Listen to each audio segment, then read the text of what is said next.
ada orang ngundang Nabi, ya Rasulullah, saya mohon nyolati ini. Nabi tanya, punya utang enggak? Punya. Nabi, saya tidak mau nyolati mayit yang punya utang. Terus ada sahabat datang, ya Rasulullah, utang itu tak ambil alih kami. Berarti dia sudah tidak punya utang. Terus Nabi kerso nyolati. Pertanyaannya, utang itu hal yang boleh. Saya ulangi, utang itu hal yang boleh. Tapi kenapa Nabi se-ekstrim itu? Assalamualaikum warahmatullahi wabarakatuh. Bismillahirrahmanirrahim. Ini ngaji itu harus objektif. Objektif itu jujur. Jadi bisa saja korbannya ayah saya, bisa rektornya, bisa semuanya. Tapi korban dengan makna yang bagus.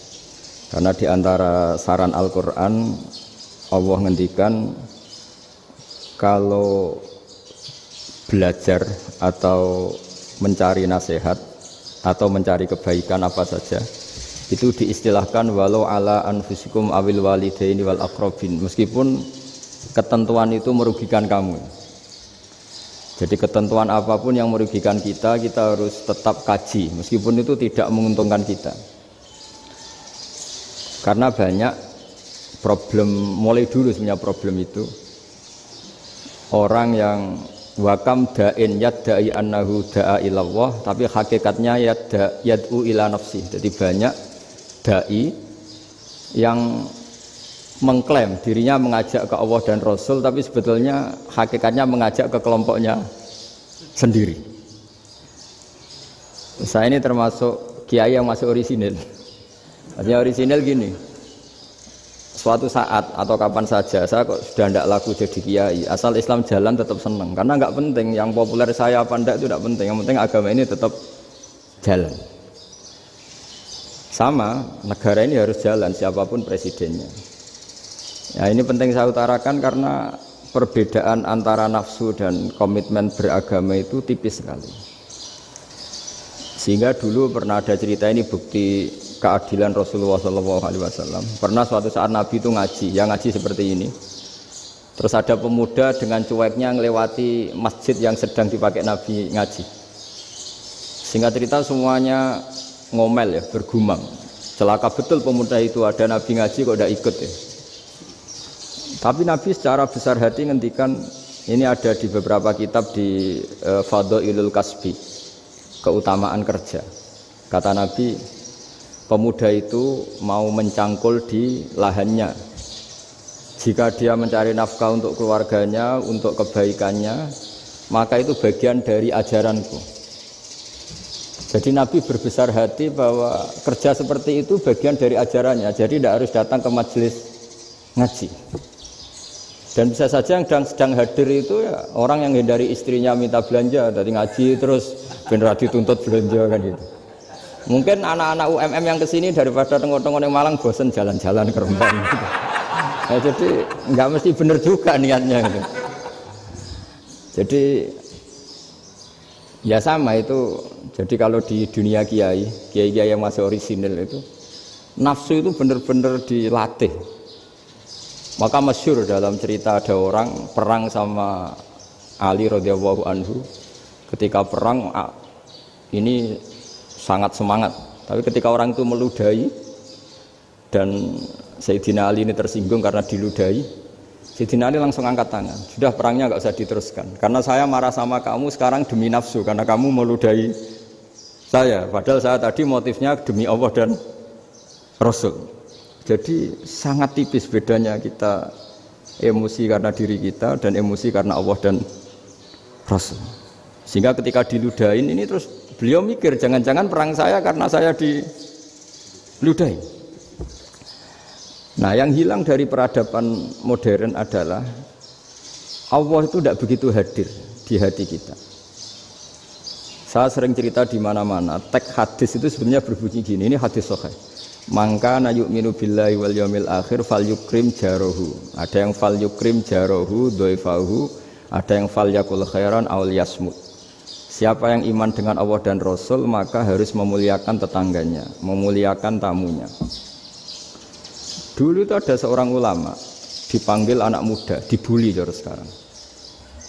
Wahai kiai, datang ke rumah saya. Datang kiai itu. Setelah sampai ke rumah orang itu, silakan Kiai kembali ke rumahnya, saya tidak butuh Kiai. Kiai itu dengan riang kembali. Setelah di rumah dipanggil lagi, Pak Yai silakan datang ke rumah saya. Datang lagi. Ya senyum-senyum Kiainya santai. Wah nggak jadi butuh Pak Yai, silakan kembali lagi. Sampai 3 kali. Oh itu kalau rektor digitukan marah itu, dosen marah. Kiainya santai, santai senyum-senyum rileks. Ketika ditanya, kenapa Pak Yai tidak tersinggung? Jawabannya unik. Anak muda, saya ini senang sekali nuruti perintah Allah, disuruh menghormati tetangga. Sehingga ketika Anda manggil ya saya datang. Ketika Anda nyuruh pulang ya saya pulang. Saya senang sekali nyenangkan tonggo. Dan itu perintah Allah, jadi tidak ada hubungannya dengan kamu. Wah pemudanya nangis minta dimaafin. Kalau kita kan enggak, kita ini dosen, kiai, mungkin kita doktor, mungkin kita profesor. Tapi kita ini sering didikte oleh orang bodoh. Kalau orang bodoh itu jengkel, lo kita ya jengkel. Lo kamu jengkel, dijengkelkan orang bodoh itu namanya terdikte. Itu bodoh apa pinter? Oh itu tidak pinter sama sekali. Kalau betul-betul kamu pinter hanya bisa didikte oleh Allah Subhanahu wa Ta'ala. Jadi antara hukum Allah apa? Wa ahsin man asa'a ilaika, berbuatlah baik sama orang yang berbuat buruk sama Anda. Itu dikteannya Allah. Kalau dikteannya orang-orang bodoh kayak dimangkel ben mangkel, terus kamu mangkel. Itu bodoh apa pinter? Nah, problem kita kekinian adalah wong pinter wong bodoh itu podo-podo bisa didikte oleh sekelilingnya. Terus karuan wataknya perempuan seperti itu, wataknya anak-anak seperti itu, kita didikte. Anak-anak jengkelin kita mangkel, berarti kita didikte oleh orang bodoh. Makanya agama itu unik, kadang ngendikan wa ahsin man asa'a ilaika, kadang wasil man qata'aka, sambunglah orang yang memutus kamu. Karena dengan demikian kita hanya didikte oleh Allah Subhanahu wa Ta'ala, bukan didikte oleh hukum sosial. Cara Jawane nak ngapiki tangga sing apik akeh tunggale. Berbuat baik sama yang berbuat baik pada kita itu, mbok orang fasik ya seperti itu, maling ya seperti itu, sama. Tapi kalau berbuat baik sama orang yang berbuat jelek sama kamu itu baru luar biasa. Dan memang teksnya hadis wa ahsin man asa'a ilaika, berbuat baiklah sama orang berbuat buruk sama kamu. Jadi nggak boleh orang didikte. Makanya ngaji di sini diantaranya saya akan cerita dalam sebuah hadis sahih, dalam hadis hasan yang diriwayatkan Imam Tirmidzi, ada kalimat dari Rasulullah SAW. Dawe Nabi, la takunu imma'atan taquluna in ahsanan nasu ahsanna wa in dzalamu dzalamna walakin watti'u anfusakum in ahsanan nasu an tuhsinu wa in asa'u alla tazlimu. Kamu jangan jadi orang yang mudah diombang-ambingkan oleh orang sekeliling kamu, yaitu kamu mengatakan jika orang baik ke saya akan baik, jika orang buruk ke saya juga akan membalas buruk. Itu namanya Anda didikte. Tapi berkomitmenlah kamu akan berbuat baik meskipun orang lain berbuat buruk. Nah sekarang logika sosialnya begini. Kalau di Indonesia itu ada 1000 kiai, ada 1000 profesor yang ingin membenahi Indonesia. Rata-rata orang awam itu semau gue. Terus mereka mendikte kita. Perilakunya enggak simpatik, perilakunya jengkelin. Terus 1000 profesor ini ikut jengkel. Itu kira-kira jadi solusi apa goblok bareng ya? Sama 1000 kiai ini ikut jengkel, ini jadi solusi apa goblok bareng? Goblok bareng. Nah problem sekarang kita ini biasa didikte orang bodoh. Nah makanya ciri khas orang muslim itu kata Nabi, mangkana yu'minu billahi wal yaumil akhir. Jadi baik tetangga karena perintahnya Allah dan Rasul. Pentingnya apa? Bedanya karena berbuat baik ini perintahnya Allah, mbok tonggo apik lah kita tetap apik karena perintahnya Allah dan Rasul. Begitu juga dengan hubungan dengan istri, dengan anak. Mbok bojomu lagi cerewet lah ya tetap apik. Karena dengan cara itu kita hanya tunduk kepada Allah dan Rasul. Tapi kalau kamu, istri saya kalau baik ya saya baik, kalau enggak ya enggak. Berarti Anda didikte oleh perilakunya dia. Itu latihan, ya kalau dalam bahasa pondok latihan jadi wali itu yang paling berat itu. Nabi itu kalau sama orang munafik itu sabarnya Masya Allah. Padahal Nabi berso kalau orang itu orang munafik. Karena dengan cara seperti itu, bahwa kebaikan Nabi pada seseorang itu atas perintahnya Allah dan Rasul, bukan atas nama servis. Kalau Nabi hanya baik kepada Abu Bakar, itu mungkin orang bilang, wis adune wong Abu Bakar baik sama Nabi. Tapi kalau Nabi baik sama orang munafik, Abdullah bin Ubay bin Salul, itu kalau nggak perintahnya Allah dan Rasul itu nggak bisa. Nah ini cobalah berlatih seperti itu sehingga kita tidak mudah didikte. Ya saya ulang lagi, nggak mudah apa? Didikte. Maka di antara kebaikan Allah dan Rasul adalah bahkan orang dolim saja diberi jatah rahmat. Makanya tadi seperti mukadimah yang dibaca Pak Haris tadi, agama ini rahmatan lil alamin. Orang yang dolim saja dapat jatah apa? Rahmat, apalagi yang soleh. Nah kemudian yang perlu dicatat, kenapa kita menjadi enjoy dengan Islam? Islam itu adalah agama yang tidak didikte oleh materi. Jadi kalau Anda ingin makan enak, mungkin kalau pikiran kebanyakan orang, anak-anak muda yang milenial, yang gaul, ingin makan enak ya makan yang disukai. Misalnya sate atau bakso Malang atau apalah. Kalau orang-orang yang jadi wali gak gitu cara berpikir. Ini yang masih orisinil. Ditanya, ini dunia baru kesulitan makanan, baru resesi. Cara makan enak gimana? Jawabannya lucu. Ya gampang, idamuhu alju. Idam itu lauk. Kalau kamu ingin makan lauknya paling enak apa? Alju. Kamu harus lapar banget. Sampai kalau puasa itu melihat tempe itu wah luar biasa. Tapi kalau kamu nggak puasa, air putih itu nggak menantang. Tapi kalau puasa, tempe air putih itu menarik dan Anda tetap lahap. Apa? Karena lauk terbaik adalah alju, yaitu lapar. Nah, tapi kita ini enggak. Kita ini kayak orang bodoh. Kayak orang bodoh tadi, profesornya makan nyaman ya kalau sesuai selera. Nah itu kan sama dengan anak-anak ABG. Anak ABG itu makan lahap ya kalau yang disukai. Lalu bedanya apa ABG sama profesor? Kalau cara berpikir masih sama kan itu. Kiainya juga gitu. Kiai makan enak kalau yang disukai, kalau enggak. Lalu bedanya apa kiai sama orang awam? Orang awam juga gitu, makan lahap ya kalau yang disukai. Nah ternyata perilaku kita ini yang pintar sama yang bodoh sama Mas. Kalau kamu ingin berkasta lebih baik, itu cara makan enak itu apa? Idamuhu al-jur. Lauk terbaik adalah karena kita sangat lapar. Makanya masyhur dalam cerita-cerita tarikh sirah nabawiyah. Nabi diberi hadiah, beberapa hadiah. Di antaranya ada yang diterima, ada yang enggak. Termasuk yang dikembalikan itu dokter. Ada seorang raja memberi hadiah Nabi dokter Tobit. Itu sama Nabi dikembalikan karena dokter ini sudah lama kumpul Nabi itu gak pernah sakit. Akhirnya dokter ini putus asa, ini gak perlu diobatin. Ketika ditanya, kenapa ya Rasulullah engkau gak pernah sakit? Karena kita ini kaum, kita ini komunitas masyarakat yang tidak akan makan kecuali lapar, dan kalau sudah makan berhenti sebelum kenyang. Jadi sederhana sekali pengobatan zaman itu. Sebagian besar penyakit itu pasti disebabkan kita ceroboh dalam hal makan. Sudah ngerti kalau durian masalah, kalau makan durian enggak kehitung gitu lah. Apalagi kalau gratisan itu tambah banyak gitu. Pola tidur juga gitu kata Nabi, dan kita tidak tidur kalau tidak sangat ngantuk. Nah, itu namanya orang-orang soleh yang sudah tidak didikte materi. Kalau yang didikte materi kan bisa tidur nyenyak kalau kasurnya enak, AC gini-gini. Sebenarnya enggak, tidur enak itu ya kalau sangat ngantuk. Mbok di gudang, mbok di bis, kalau sangat ngantuk ya semuanya ya enak. Sama, mbok lapar, mbok hanya tempe, tapi kalau sangat lapar itu ya enak. Nah ini ilmu yang mulai hilang, ilmu-ilmu yang mulai hilang. Nah, cara ibadah juga gitu. Kita ini kan, saya ini punya bapak kiai, mbah kiai, punya guru yang sangat alim ya seorang kiai Kiai Maimun. Itu dulu kita pengkaji ilmu itu tidak pernah tahu bedanya NU dan Muhammadiyah. Karena dulu Mbah Darwis itu Kiai Dahlan itu dulu ngajinya bersama Mbah Hasyim ketika di Indonesia yang ngaji Mbah Soleh Darat. Mbah Soleh Darat itu dulu ngajinya sama buyut saya ke-6 namanya Mbah Soleh Asnawi di Kudus. Mbah Soleh Darat itu dulu alim-alimnya orang Jawa ya Mbah Soleh Darat, Soleh bin Umar. Tempatnya di Semarang, tapi beliau itu sebenarnya orang Jepara yang dekat Kudus. Setelah di Mekah, Mbah Hasyim ini mondoknya ya, mulazimnya ke Syekh Mahfud Termas. Tapi sesekali ke Syekh Khotib Minangkabau. Nah yang Mbah Ahmad Dahlan lebih sering ke Syekh Khotib Minangkabau, sesekali ke Mbah Mahfud.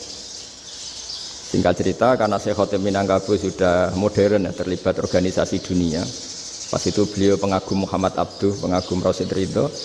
Sehingga bawaannya Mbah Dahlan itu lebih pergerakan karena beliau lebih ngidolakan Syekh Khotib.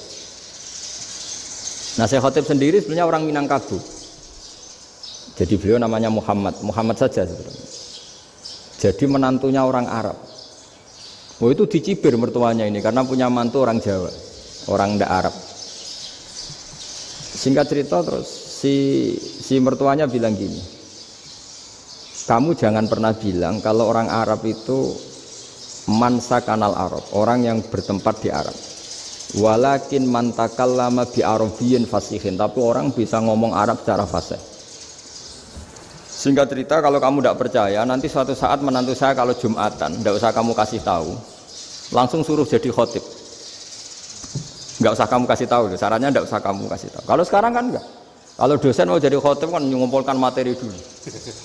Lucunya diantara materinya itu dari TV, makanya jadi ribet kan khutbah sekarang. Kalau musim corona ya akan ngomong corona, musim apa yang ngomong apa. Jadi lagi-lagi didikte oleh media. Sebenarnya kalau ngomong kan sesuai kebutuhan umat, ini obatnya apa. Tapi enggak sesuai trending topik, itu kan kayak anak-anak gaul. Ini dokter kok gitu kan aneh. Singkat cerita si khotib ini enggak dikasih tahu, saya Muhammad tadi enggak dikasih tahu, langsung disuruh khutbah. Fatakallama bikalamin fasihin. Dia ngomong fasih sekali. Bahkan ngalah-ngalahi fasihnya orang Arab asli. Semenjak itu beliau dapat gelar Al-Khotib, orang yang cakap berpidato berkhutbah. Makanya terus dia Khotib Al-Minangkabau. Jadi orang Indonesia itu luar biasa. Dulu yang namanya orang Indonesia di Arab Saudi itu dihormati sekali, karena yang ke sana itu pasti ulama. Sudah alim di Indonesia ke sana, termasuk Mbah Ahmad Dahlan, Mbah Hashim dulu karena sama-sama muridnya Mbah Soleh Darat. Lama-lama yang ke sana itu TKI TKW itu ya mulai agak dibully. Dulu Syekh Nawawi di antara ijtihad yang dihormati itu beliau mengkritik nyuwun sewu orang yang kan orang biasanya normalnya kan muji orang mati syahid. Hebat orang mati syahid itu hebat gini. Oke, kita sepakat orang mati syahid itu hebat. Tapi kata Imam Nawawi dengan syarat niatnya itu li'ila'i kalimatillah dan itu bawaan takdir. Seorang lagi itu bawaan takdir, harus mati di medan perang. Tapi tidak boleh seseorang ini niat perang tapi niatnya supaya syahid. Karena kalau begitu berarti dia berniat supaya menjadi maktulal kafir, orang yang dibunuh orang kafir. Kedua, dengan dia mati berarti pasukan Islam berkurang. Berarti dia ingin pasukan berkurang, hanya ambisinya dia ingin langsung ke surga. Misalnya pasukan orang Islam itu 10, orang kafir 10. Kalau kamu ingin syahid berarti mati 1 kan, tinggal 9 kan. Lah kalau yang seperti itu 10 kan mati semua. Gara-gara ingin syahid akhirnya perangi rapati tenanan, benang mati, benang mlebu swarga. Kata Syekh Nawawi, ya enggak. Kalau kamu perang sama orang kafir ya niat menang. Dengan niat menang ini kamu ingin li'ila'i kalimatillah. Tapi kalau kamu ingin syahid berarti kamu menuruti keinginan nafsu kamu nang cepat masuk surga. Itu orang Arab kagumnya bukan main. Karena di mana-mana orang itu dinilai dari niatnya. Paham ini ya? Tapi perang loh ya, dalam kondisi perang, bukan teroris. Perang itu artinya orang kafir yang ingin bunuh kita, itu perang namanya apa? Perang. Dulu orang cerita syahid itu hanya pokoknya syahid itu hebat, pokoknya syahid itu hebat. Syahid di medan perang itu hebat, pokoknya syahid di medan perang hebat. Tapi ketika Syekh Nawawi memberi penjelasan ilmiah, jika kamu perang ingin cepat mati, ingin cepat syahid, artinya ini untuk pemenuhan diri kamu, karena kamu bayangkan langsung masuk surga. Kamu lupa bahwa dengan kamu dibunuh kekuatan Islam berkurang. Akhirnya beliau memberi penjelasan. Syahid itu bagus, itu sebagai takdir. Hanya takdir itu kita perang yang ingin menang, tapi takdirnya mati. Jangan dibalik. Oleh perang rapati tenanan, benang mati nang mlebu. Itu yang pertama, termasuk ulama yang pertama memberi penjelasan itu Syekh Nawawi. Akhirnya melahirkan kekaguman yang luar biasa dengan tafsir Munirnya itu. Terus beliau itu orang yang rileks kalau menjelaskan ilmu. Ini ya juga guru-gurunya Mbah Hashim, Mbah Guru sama Mbah Hashim sama Mbah Ahmad Dahlan Syekh Nawawi. Jadi dulu yang alim di Arab itu ada Syekh Nawawi, ada Syekh Khotib Minangkabau, ada Syekh Bakir Jogja, ada Syekh Mahfud Termas. Itu Orang Indonesia banyak sekali yang alim. Bahkan diantaranya yang dikagumi Al-Azhar itu juga orang Indonesia, nama Syekh Abdul Manan, itu mbahnya Syekh Mahfud termasuk. Itu pertama ada duta besar Indonesia di Mesir, itu termasuk barokahnya Mbak Abdul Manan tadi, itu juga orang Indonesia. Jadi pemahaman ulama Indonesia itu khas, termasuk ketika memaknai apa? Syahid. Ketika memaknai apa? Syahid. Itu unik. Ketika Senawawi diuji dulu itu yang namanya ulama diuji dulu oleh 100 ulama. Jadi dulu ya ada kompetisi. Imam Bukhari diakui jadi ahli hadis itu diuji oleh mi'atu muhaddisin, 100 orang ahli hadis, sanad dibolak-balik, matanya dibolak-balik, tapi beliau tetap bisa mengembalikan proporsi sanad itu. Senawawi pernah diuji gini. Ayul afdol al ulama awe salatin. Keren mana ulama sama raja atau sama orang-orang kaya, sama penguasa? Ya keren ulama. Terus dibully sama orang. Tapi setahu saya banyak ulama yang antri di rumahnya raja, tapi saya tidak tahu melihat raja antri di rumahnya ulama. Ya kan kebanyakan kan mungkin ustadz atau kiai yang antri ngajukan proposal kan enggak. Nah, kalau raja kan enggak pati itu, malah enggak usah antri, kiainya sudah nyambut sebelum datang. Jawabannya lucu Senawawi itu, dan yang tanya itu langsung diem. Ya karena ulama itu tahu fungsinya uang, sehingga cara nyari sampai seperti itu. Sementara raja-raja itu tidak tahu fungsinya ilmu, makanya tidak pernah sowan ulama. Sehingga jadi ya dianggap enteng saja. Ulama kan tahu fungsinya uang, tahu untuk pondok, tahu masjid. Sementara raja tidak tahu fungsinya ilmu. Jadi itu khas Jawa ya. Khas Jawa, khas Indonesia. Apa-apa yang menurut orang banyak dengan tanda kutip itu buruk atau baik, itu orang Jawa menafsirkan tuh gampang saja. Sehingga semenjak itu Jawa itu dipandang betul. Saya punya kitab namanya Qadhayal Haji wal Umrah. Itu terbitan Hayatul Ulya Arab Saudi, milik Wahabi. Itu diantara fatwa yang dipakai untuk solusi muskilatul haji, problem-problem haji kekinian. Itu fatwanya syekh-syekh yang dari Indonesia, termasuk Syekh Khotib Minangkabau, Syekh Nawawi Banten, Syekh Bakir Nur Jogja. Misalnya begini, dalam fatwa-fatwa yang menyulitkan kita ya, sampai sekarang jadi perdebatan. Ketika Safa dan Marwah itu dengan batas tertentu, saya ulang lagi dengan batas tertentu, mau tidak mau atas nama kebutuhan, itu kan butuh perluasan. Karena kalau naik turun itu mudah disepakati ulama. Jadi misalnya gini ya, saya punya tanah seluas ini. Pasti orang akan mengatakan sampai bawah ya tanah saya, sampai atas tanah saya. Itu mujma' alaih, itu disepakati. Sehingga Nabi ngendikan al-Ka'bah min tuhumil ardi ilas sama Ka'batun. Ka'bah sampai ujung bumi, sampai ke aras semuanya Ka'bah. Sehingga tidak ada perdebatan ulama ketika Masjid Haram ditingkat, kemudian yang di atas sholat, tetap dia menghadap Ka'bah. Tidak harus diluk melihat di bawah, enggak. Karena Ka'bah sampai langit. Sama, tanah Anda kamu tingkat sampai 10, enggak ada tetangga protes. Karena bawah sampai atas tanah Anda. Tapi kalau diperluas, tanah Anda kamu luaskan setengah meter saja atau 3 cm saja, iso geger mek tonggo. Karena di mana-mana batas itu ya tadi, kalau atas bawah miliknya, kalau samping enggak. Pertanyaannya, perluasan Mina itu ke samping, perluasannya Matof yang Mas'a itu juga ke samping. Geger kan ulama dunia. Bagaimana hukumnya Mina Jadid, Mina yang diperbarui atau Mina yang diperluas? Itu diantara rujukan baik yang membolehkan maupun yang menentang. Itu ya syekh-syekh Indonesia. Itu orisinal tuh. Saya punya kitab orisinal terbitan Hayatul Ulya, kira-kira ya kemenaknya Arab Saudi kalau di Indonesia itu. Itu yang dirujuk dawuh Syekh Nawawi, dawuh Syekh Khotib Minangkabau. Karena apa? Ada logika khas Jawa. Misalnya begini. Meskipun saya tidak perlu fatwa Mina Jadid sah apa enggak, memang jadi perkhilafan ulama. Misalnya kampung ini dinamai Mina. Pertanyaannya gini, tanah yang di samping ini bisa milik Anda apa enggak? Ya bisa Gus kalau dibeli atau dihibahkan. Berarti tanah di samping Anda menjadi milik Anda karena ada proses pengambil alian lewat beli maupun hibah. Nah masalahnya ini negara itu berhak menganeksasi atau memasukkan ini sebagai mina. Itu ulama Jawa kalau ditanya alasannya apa? Fa innal muttasila bis-sy' hukmu dzalika sy'.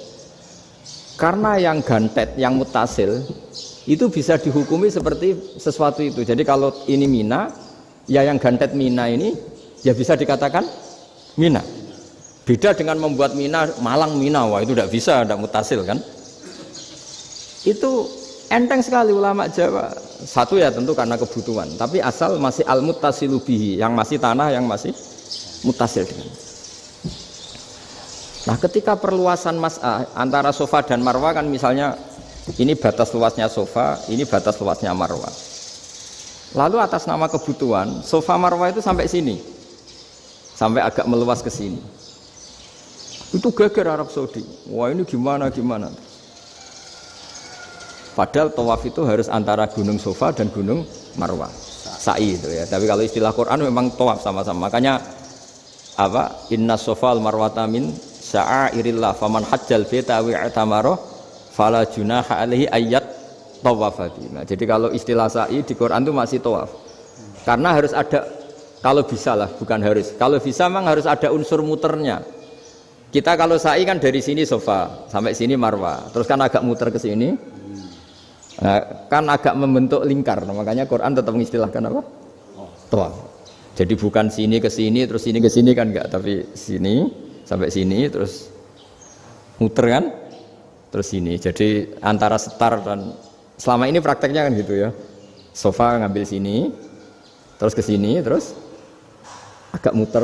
Nah, karena ada unsur agak muter ini terus orang menyebut apa? Tawaf. Tapi itu bukan syarat sah, ini cerita ideal. Saya ulang lagi ya. Gunung Sofa itu puncaknya atau pucuknya kalau dalam bahasa Jawa itu ya hanya segini, ini sampai sini. Nah, kelompok Islam yang fikih keras nggak boleh diperluas karena Allah memilih tempat ini itu spesial, jadi nggak boleh ke yang lain. Tapi ketika kebutuhan mendesak, mau tidak mau harus diperluas. Itu jawabnya Kiai Jawa lucu. Gunung sing ketok iku sing dhuwure tok. Sikilane luwih hombo. Jadi karena kita kan gunung kan bentuknya gini.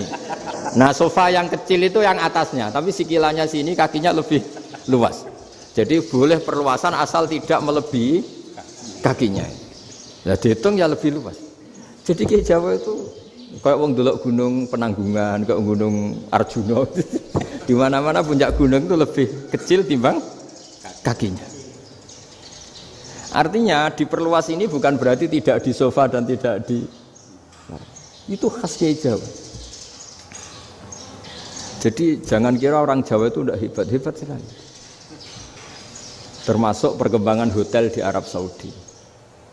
Itu dulu sebelum ada hotel, buyut saya kelima atau keenam dulu haji, namanya Badur Rahman. Itu kalau mau ingin apa ya, menghindari terik matahari itu masuk gua. Itu masuk gua itu hanya separuh badan, kakinya di luar. Jadi jangan bayangkan kalau gua di Indonesia kayak gua Akbar di Tuban orang bisa masuk jalan-jalan, enggak. Gua di Arab itu kayak cepitan batu, tidak sampai masuk. Sehingga kepalanya dimasukkan, kakinya masih kena matahari, saking panasnya Arab Saudi. Sehingga dalam bayangan hijrah ketika Nabi bersembunyi di gua apa? Sur. Itu kata Abu Bakar, kalau orang kafir melihat kakinya pasti melihat kita karena nggak bisa masuk penuh. Jadi orang itu mau dempes tok. Sehingga ya kira-kira luasnya gua paling segini. Makanya guyonannya kiai-kiai itu untung nggak kayak gua Indonesia. Kalau kayak gua Indonesia laba-labanya capek karena luas sekali. Jadi jangan bayangkan gua Arab tuh kayak gua Indonesia. Makanya bayangannya andai kan orang itu melihat ke bawah pasti melihat kita karena orangnya nggak bisa masuk penuh, nggak bisa masuk 100%. Ya kayak cepitan batu lah mirip. Itu kan mirip Gunung Uhud. Gunung Uhud kata Rasulullah, nanti kalau kamu perang itu di atas, menang atau kalah di atas. Musuh biar di bawah. Dengan di atas kamu bisa manah. Jangan bayangkan kayak Gunung Merapi, kayak Gunung Penanggungan. Lah kalau Gunung Penanggungan mana ke bawah yang leyang kan? Jadi gunung di Arab itu kayak bukit. Ya sampean pernah kan ke Uhud itu ya sama ini aja tinggi ini kan? Nah ini yang mulai ada miss, makanya nerjemah itu susah di Indonesia. Karena jabal itu udah harus tinggi. Kalau tinggi nggak bisa manah dari atas ke bawah kan nggak ngefek kan? Sama kalau ke Uhud gunungnya kan pendek sekali sehingga yang manah dari atas ke bawah ya kalau kena musuh ya celaka karena memang dekat. Ya kalau gunung Indonesia manah dari atas ke bawah yang keleyang nggak ngefek. Nah itu susahnya nerjemah bahasa Arab ke kita. Jadi apa ya? Transkrip itu nggak gampang karena ada pengertian yang beda. Kita kalau bilang gunung itu tinggi sekali. Sampai banyak mahasiswa tersesat ya saking tingginya. Kalau orang naik Uhud nggak akan tersesat, wong ketok dari bawah itu. Nah, ini pentingnya ngaji ya. Jadi akhirnya ulama-ulama Indonesia itu dipakai rujukan. Jadi mulai Mbah Hasyim, Mbah Ahmad Dahlan sampai era buyut-buyut itu masih orang alim. Lama-lama yang di Indonesia ini orang-orang yang bodoh. Sehingga orang Jawa kalau ke sana dibully, ya Jawa tak kulul khaya. Orang Jawa itu penggaweannya itu mangan ulo, makan ular. Karena belut itu kalau di kamus itu persis ular. Dulu itu kan kamus tidak full color. Gara-gara gak full color, gambar belut sama ular itu sama. Belut itu belut sama ular kalau nggak full color gambarnya sama apa enggak? Sama. Terus orang Jawa itu kan masih banyak yang makan bajing itu apa? Ketupai. Bajing kalau digambar tidak full color sama dengan tikus. Gambar yang tidak warna. Hitam putih. Sehingga kita ini dibully pemakan tikus dan pemakan ular. Karena belut itu persis ular kalau digambar yang tidak full color. Sampai datang Syekhona Khalil, datang ulama ngarang kitab ya judulnya Al-Belut karena nggak terima bangsanya dinyek makan apa? Ular. Terus dikarang wal belut hayawanun bakhriyun, terus ya isu fi kadza wa kadza, itu beda dengan al-hayyah, itu diterangkan mulai bisa nerima. Terus sistem hotel juga gitu. Sampai tanyakan dalam sejarah dulu orang Sedayu ada namanya Syekh Mukhtar. Syekh Mukhtar bukan bikin rumah besar yang siapapun orang Indonesia haji itu nempat di sana. Nah ini yang menginspirasi akhirnya ada hotel. Dulu Syekh Mukhtar hanya menyediakan untuk hujat-hujat Indonesia. Lama-lama jadi hotel. Ndak mau saya mau cerita. Kata Mbah Mun sering cerita. Kenapa wa ma arsalnaka illa rahmatan lil alamin, kata Mbah Mun, Allah itu pasti bikin ulama yang tidak produk Arab itu pasti ada. Kalau orang Arab jadi ulama wajar, bahasanya Arab, domisilinya di Arab. Tapi Allah akan selalu bikin ulama yang tidak bangsa Arab. Imam Ghazali itu Tus itu Persia. Imam Bukhari itu kira-kira kalau sekarang ikut Uzbek. Ya. Imam Bukhari itu kalau negara sekarang ikut mana? Uzbek. Kenapa demikian kata Mbah Mun? Karena Allah sudah ngendikan wama arsalnaka illa kafatal linnas. Manusia semua ini kena khitabnya Islam. Kalau tidak ada ulama yang dari berbagai negara, kesannya Islam itu hanya milik orang Arab Saudi. Makanya Allah selalu bikin ulama-ulama yang bahkan tidak Arab. Termasuk Imamul Muhaddisin, yaitu Imam Bukhari, itu orang Uzbek, orang Rusia lah kalau sekarang, ikut Uni Soviet dulu. Imam Ghazali itu orang Persia. Syekh Nawawi itu orang Banten.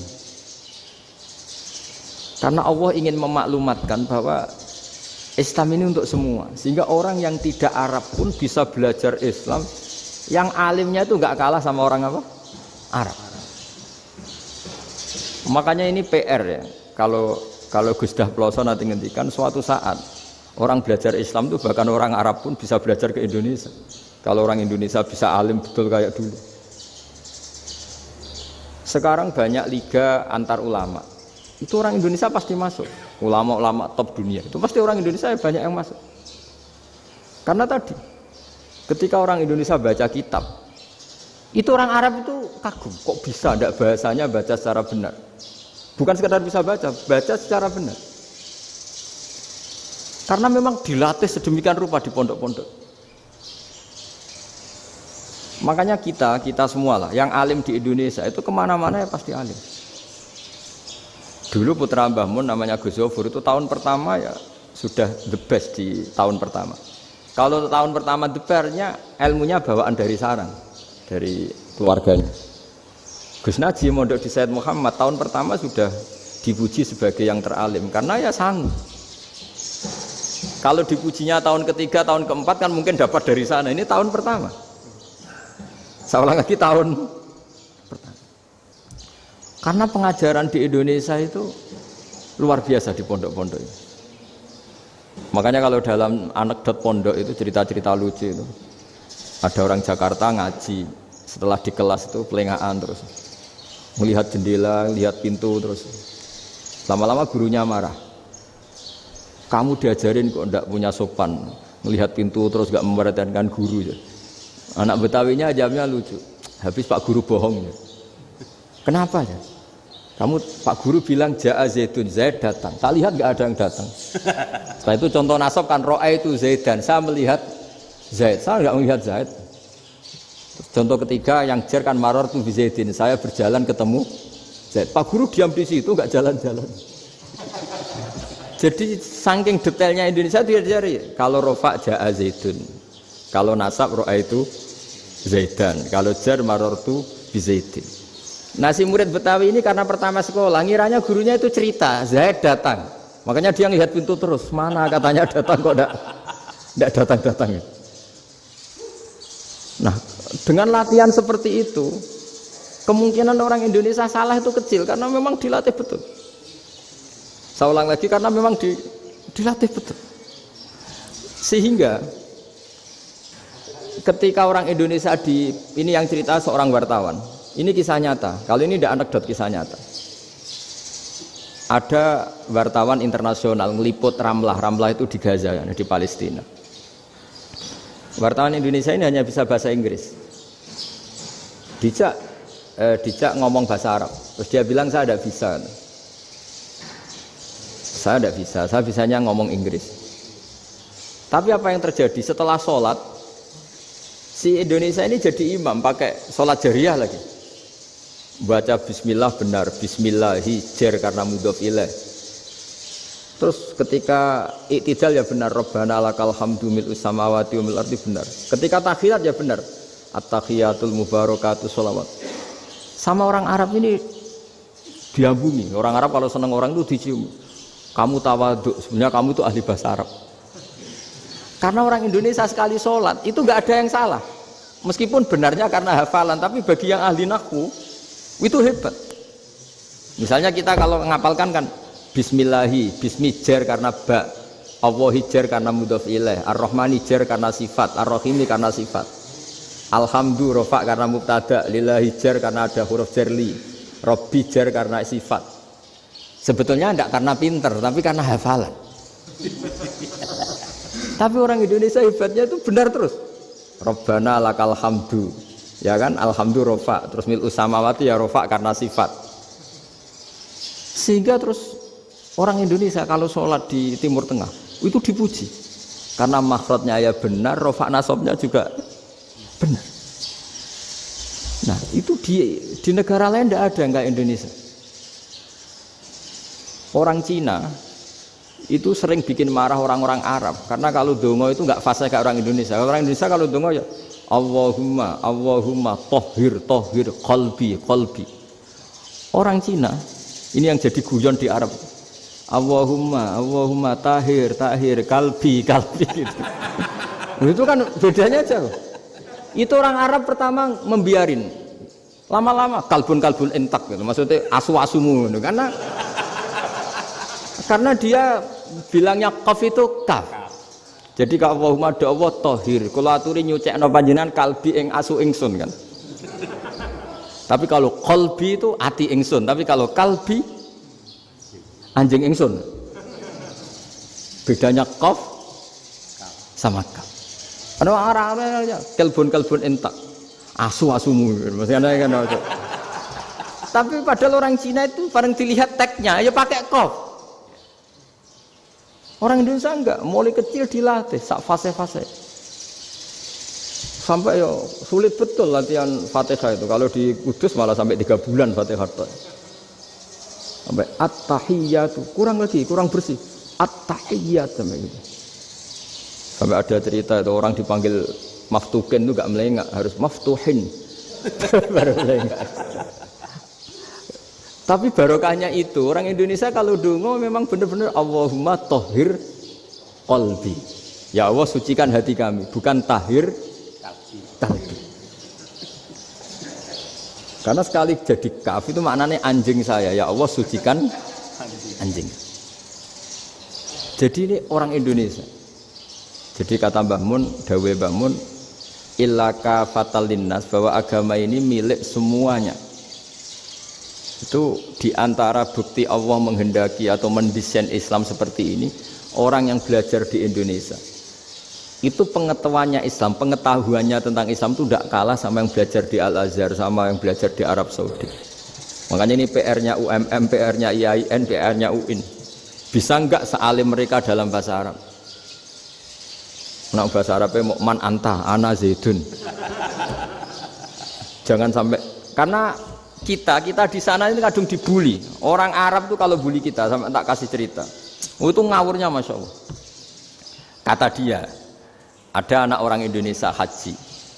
Si anaknya orang Indonesia yang dijotos sama anaknya orang Arab. Dijotos, dipukul.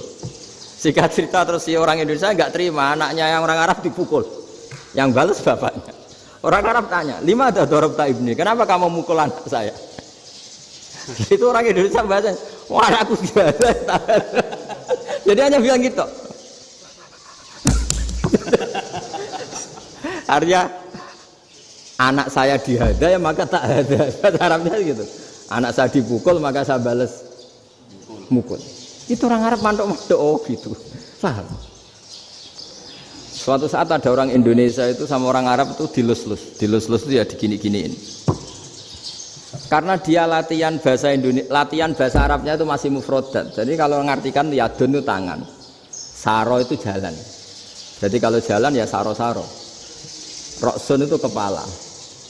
Ana itu ingsun. Jadi karena dia nggak ngerti penggunaannya. Itu bahasa Arabnya itu yadun anta. Jadi bukan yaduka tapi yadun anta. Berarti tangan kamu. Saro-saro itu jalan-jalan. Ala roksi anak yang atasnya sirah ingsun. Jadi mestinya yang benar kan yaduka saro ala roksi atau gitu. Tapi enggak dipotong-potong. Yadun tangan kan, anta kamu. Berarti tangan kamu. Saro-saro jalan-jalan. Roksun itu sirah, anak ingsun. Jadi di atas kepala saya. Orang Arab tertawa-tawa. Tapi paham. Kalau maksudnya seperti itu. Jadi kita ini dibully di Arab itu Masya Allah. Jadi akhirnya lahirlah ulama-ulama tadi yang saya sebut tadi. Bahkan pernah lama sekali ulama Indonesia itu jadi master di Arab Saudi. Yaitu Senawi Banten. Itu kalau orang sana bilang itu Sayyidu Ulama Il-Hijaz. Top-topnya ulama Mekah Madinah. Padahal beliau orang Indonesia. Dan dimakamkan di Ma'la itu dekat makamnya Sayyidah Khadijah. Karena sangat dihormati. Nah, di antara sebab dihormati adalah ketika orang memahami syahid, maknanya pokoknya maktulal kafir. Syahid itu adalah orang yang kalau perang itu mati di medan perang. Itu Imam Nawawi merinci secara detail. Kalau dia perang supaya tujuannya mati syahid cepat ke surga, berarti dia nuruti hadzun nafsi, ingin cepat ke surga. Tapi dia lupa bahwa dia dengan terbunuh, pasukan Islam berkurang kekuatannya. Maka syarat perang yang benar adalah ya ingin menang. Di mana-mana perang ya lillahi kalimatillah, supaya kalimat Allah itu menang, jangan ingin kalah. Soal dia mati takdir, tapi jangan ingin mati. Wah, itu terus dikagumi. Ternyata memang oh iya ya, kalau pasukan Islam 10, kafir 10, kita ingin syahid, berarti ya kalau orang ingin syahid kan terus mungkin perangnya ada hati-hati, main ngawur saja terus kalah mati. Sudah kalon satu kan, terkurangi satu kan. Nah kalau semuanya 10 punya niat gitu, nah itu Senawawi. Senawawi itu orang yang begitu gampang nerangkan Quran. Bahkan ketika orang Arab kesulitan ngartikan famathaluhu kamathalil kalbi intahmil alaihi yalhas atau tatrukhu yalhas. Orang tomak itu ibarat kayak anjing. Anjing itu kamu kasih makan ya tetap melet, menjulur-julurkan lidahnya, kamu ndak ya ndak. Imam Nawawi ditanya, "Ma wajusibbi?" Lalu wajah tasbihnya di mana? Beliau menjawab, "Fit tomak." Jadi anjing punya dua sifat yang berlawanan. Di bab ilmu dipuji, nggak ada hewan yang mudah menerima ilmu kayak apa? Anjing. Sehingga Quran mengistilahkan wama alamtum minal jawarihi mukallibin. Hewan yang mudah diajari itu oleh Quran dibahasakan sudah menganjing. Karena anjing adalah hewan yang paling mudah apa? Diajarin. Itu diakui oleh Quran wama alamtum minal jawarihi mukallibin. Tapi dia punya sifat yang sangat buruk sekali, yaitu nggak pernah puas. Makanya ketika Bal'am bin Ba'ura, ada tokoh yang kedonyan ya, itu kalau diistilahkan Quran walakinnahu akhlada ilal ardi wattaba hawa famathaluhu kamathalil kalbi in tahmil alaihi yalhas aw tatrukhu yalhas. Jadi anjing punya dua sifat yang berlawanan. Di bab ilmu dipuji karena paling mudah diajarin. Itu saya pernah ke Malaysia, diceritain sama polisi Malaysia. Anjing itu saking cerdasnya itu bisa deteksi CD palsu sama CD bajakan, asli sama bajakan. Itu kan enggak kebayang. Kalau narkoba mungkin masih ada bau khusus ya. Atau mesiu atau bom masih ada bau khusus. Ini enggak. Anjing itu dilatih ngecek CD yang asli sama yang palsu. Wah itu kebablas itu pinternya itu. Itu harganya itu 1 miliar lebih. Paling mahal. Jadi mungkin bisa deteksi ini dosen betul apa abal-abal itu bisa. Itu kiai betul apa kiai pesanan itu mungkin bisa. Itu saya punya kitab namanya Al-Hayawanul Kubro. Itu cerita prestasi-prestasi hewan. Itu yang berkuras-kuras sampai berjilid-jilid. Itu ya cerita anjing. Nggak ada hewan sebaik anjing. Di bab itu ya, di bab sampai ya tadi ada anjing yang sangat loyal sama majikannya. Loyalnya Masya Allah, sopannya Masya Allah. Anjing itu mbok lama berbakti sama sampean, nggak mau tidur di ruang tidurnya sampean, dia tetap tidur di luar. Corong Jawa nggak ngelama. Suatu saat si raja ini minum, wisata minum. Pas mau minum diterjang sama anjingnya sampai tumpah. Kecewanya raja ini itu karena selama ini anjingnya sopan sekali. Sekedar ganggu di ruangannya nggak pernah, malah ini mau minum, minuman yang disukai diterjang anjingnya tumpah. Marah kan anjingnya di mana? Ternyata apa? Minuman itu anjing ini tahu kalau minuman itu beracun, diracuni oleh musuhnya. Itu saking hebatnya anjing sampai ketika ngawal rajanya itu tidak sekedar ada penjahat atau maling. Bahkan trik-trik kayak minumannya diracun oleh orang lain itu anjingnya tahu. Sehingga pas mau diminum diterjang sampai terus supaya nggak keminum.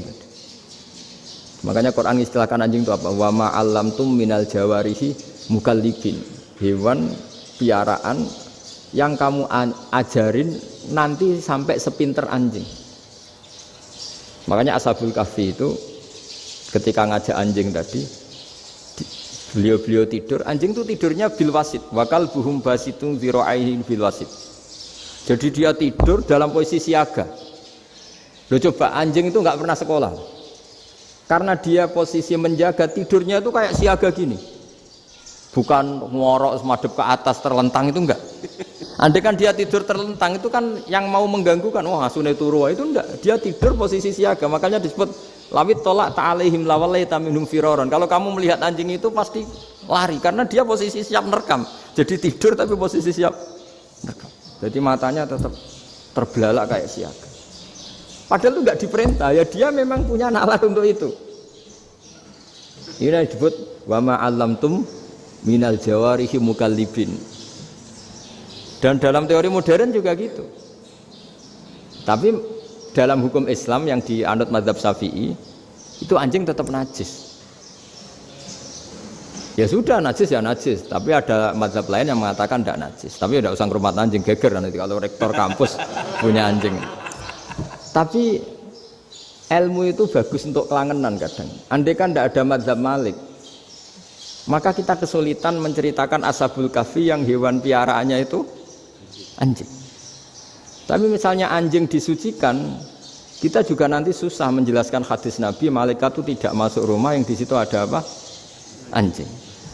Maka ilmu itu, makanya kata Imam Sa'roni, sebagian ilmu itu memang kelangenan, tapi nggak boleh jadi praktek. Tapi harus ada. Misalnya begini, contoh paling gampang. Api dalam mazhab Syafi'i kan alat pensuci hanya dua, air dan tanah. Ya saya ulang lagi, air dan tanah, yaitu tanah untuk mensucikan najis anjing. Imam Abu Hanifah menambahkan api. Mazhab Syafi'i itu agak kesulitan ketika ada batu bata dibikin dari tanah-tanah yang bercampur kotoran. Mazhab Syafi'i akan kesulitan karena di situ ada najis yang jadi materinya bata. Hukumnya gimana kalau nanti dipakai masjid? Tapi barokahnya ada beberapa mazhab. Abu Hanifah mengatakan dan api. Jadi apa tadi air, tanah, api. Alasannya masuk akal.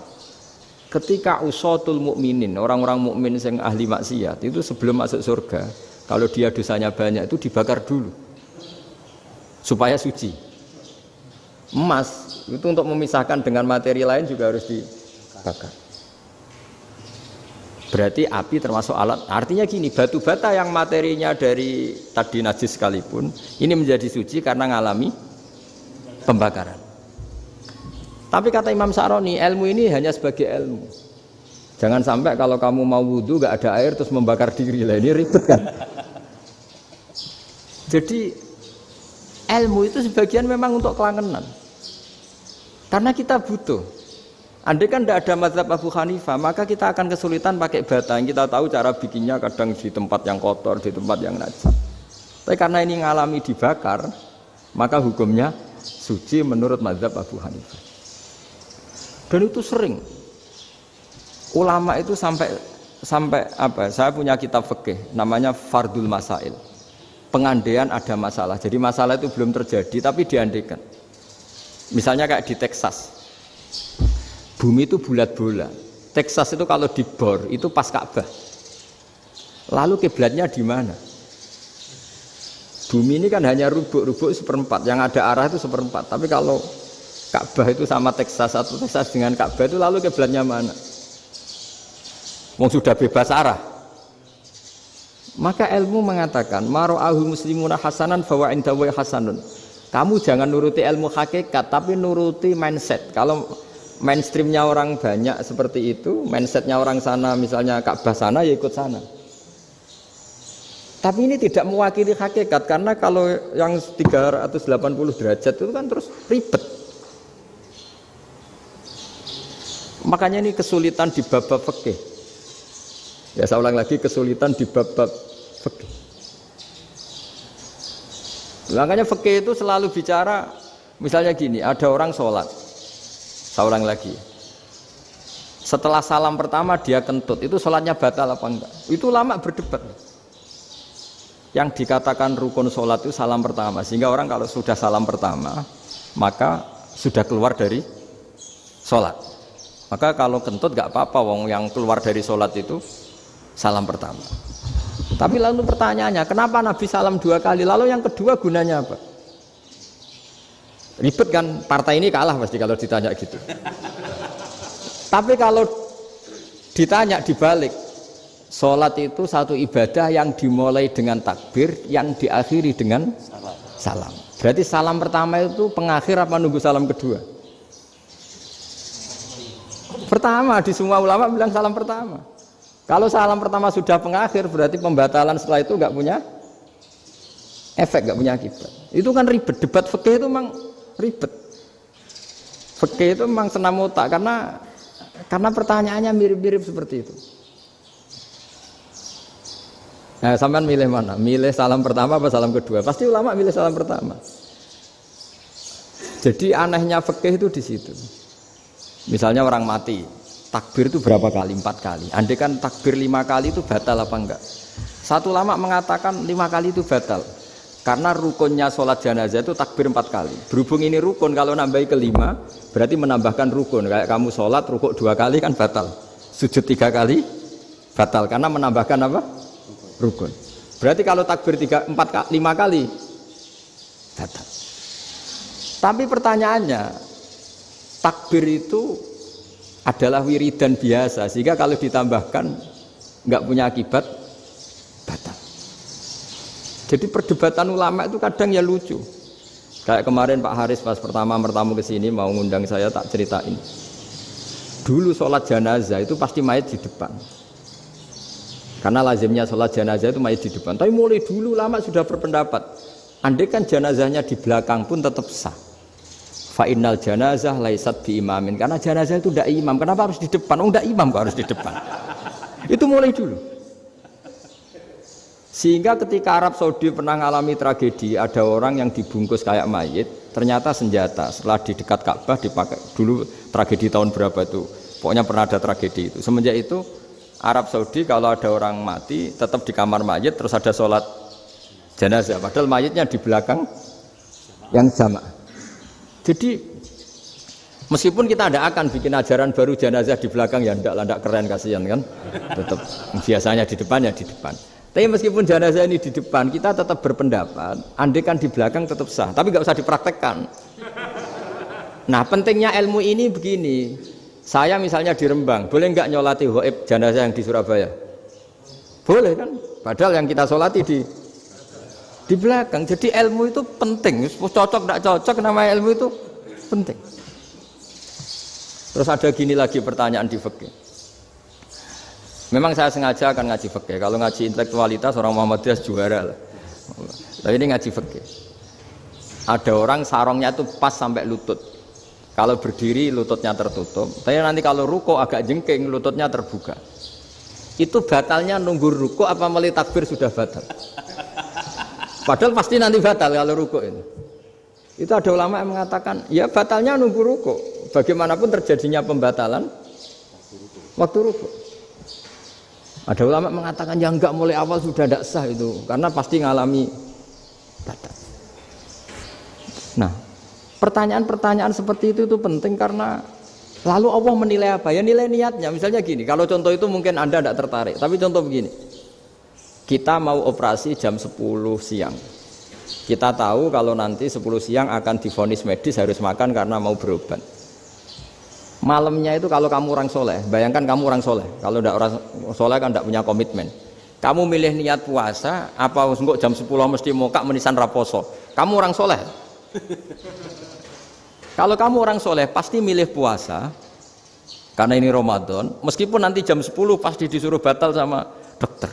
Setidaknya kita berpikir gini, nak mati jam itu paling enggak ditulis saya sebagai orang yang puasa. Jadi perasaannya orang soleh itu beda. Kalau orang kok sampean barang menisan raposo kok ya mesti. Sampean tidak pernah berpikir bahwa puasa mulai fajar sampai jam 10 itu luar biasa. Bisa saja kita mati jam 7, bisa saja mati jam 6. Kan ditulis Allah sebagai orang yang berkomitmen terhadap puasa. Terus ada kemungkinan kecil. Udahlah jam 10 itu dokternya sakit atau nggak jadi ke sana. Berarti kamu kan nggak jadi buka. Kan ya mungkin juga. Sama yang tadi.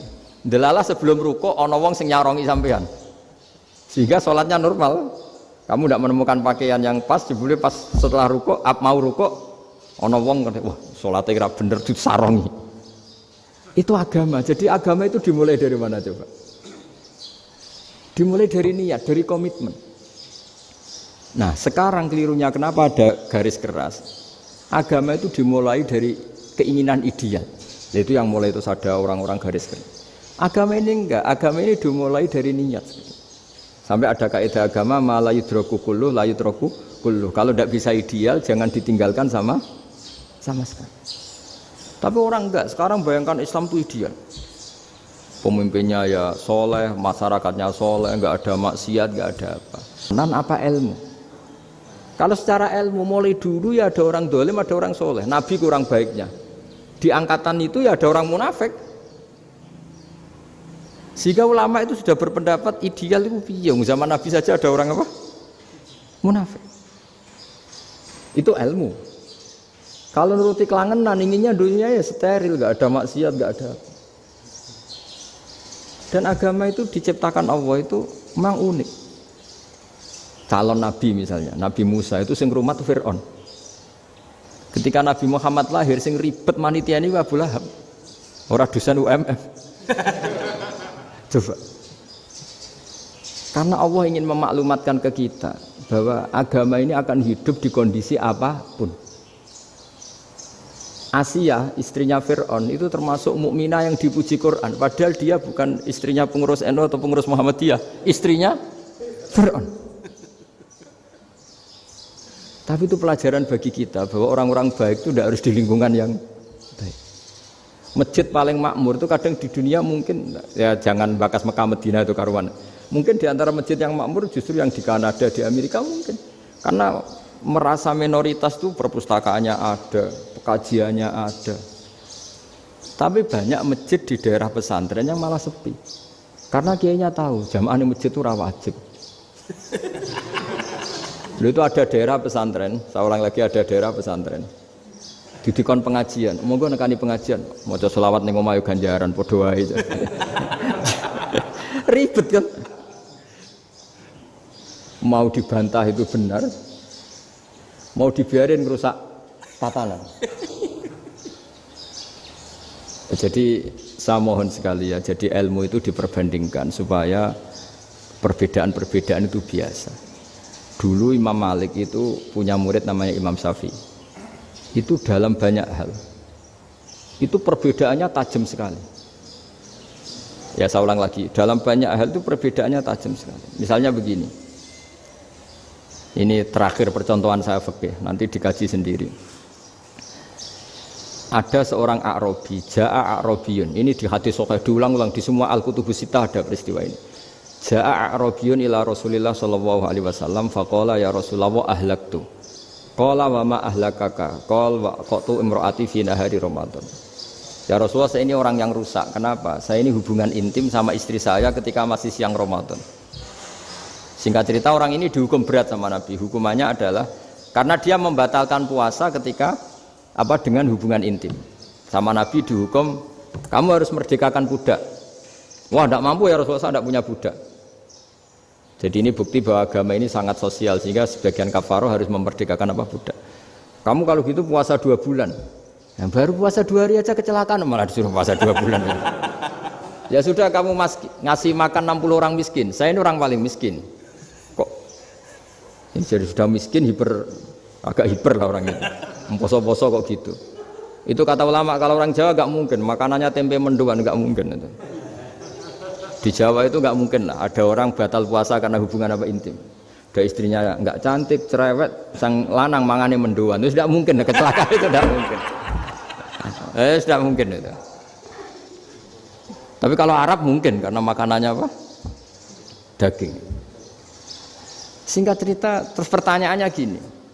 Kalau batal biasa itu kan bayarnya puasa 1 hari. Kalau batal, tapi kalau batal pakai hubungan intim, pakai jima kalau dalam bahasa fikih, itu kafarohnya berat, yaitu merdekakan budak atau puasa 2 bulan berturut-turut. Pertanyaannya gini, jima istri itu boleh loh tidak zina. Saya ulangi, jima istri itu boleh loh tidak zina.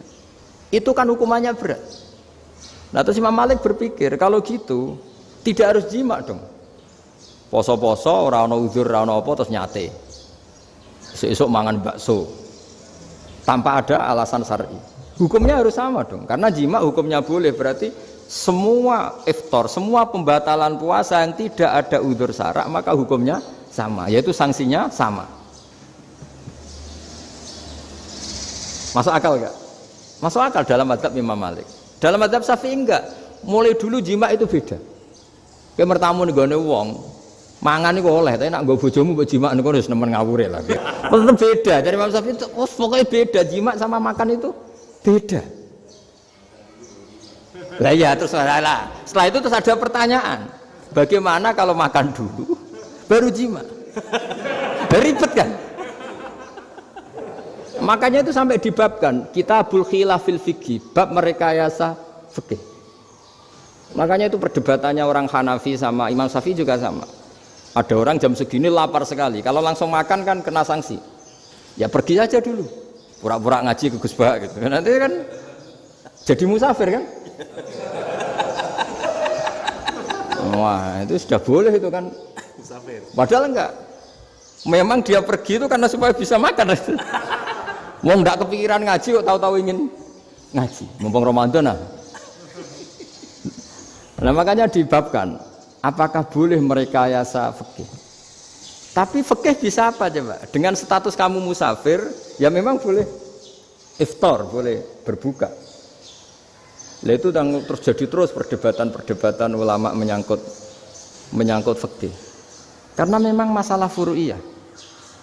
Sehingga termasuk perdebatan kita dalam perilaku. Misalnya adat orang NU kalau habis salam itu menghadap ke kiblat karena arah terbaik itu kiblat. Tapi sebagian orang Muhammadiyah atau mungkin semuanya menghadap ke makmum. Itu memang teks hadisnya itu kita yang meneliti hadis itu semua syarah itu berdebat. Nabi memuji kiblat itu arah terbaik, oke. Tapi di bab itu Nabi itu aqbala alaina, menghadap ke kita. Lalu pertanyaannya, kenapa menghadap ke kita? Ada mengatakan karena Nabi memang punya tradisi kadang ngendikan.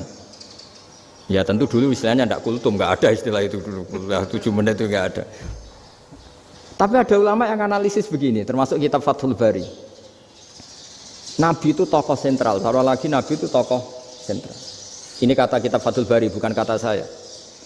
Nah orang-orang yang imamu qaumi, orang-orang yang jadi imam di daerah masing-masing, tetap kalau sholat itu ikut Nabi. Ikut Nabi setelah salam langsung pulang. Jadi sebetulnya salam langsung pulang itu ya ada sejarahnya karena dia mau jadi imam di daerahnya. Nah, tidak kebayang kalau Nabi itu madhep kiblat. Kalau Nabi madhep kiblat, orang yang masbuk yang barusan datang pasti langsung usolli misalnya fardhul isya'i misalnya. Terus makmum Nabi, padahal Nabi sholatnya sudah selesai.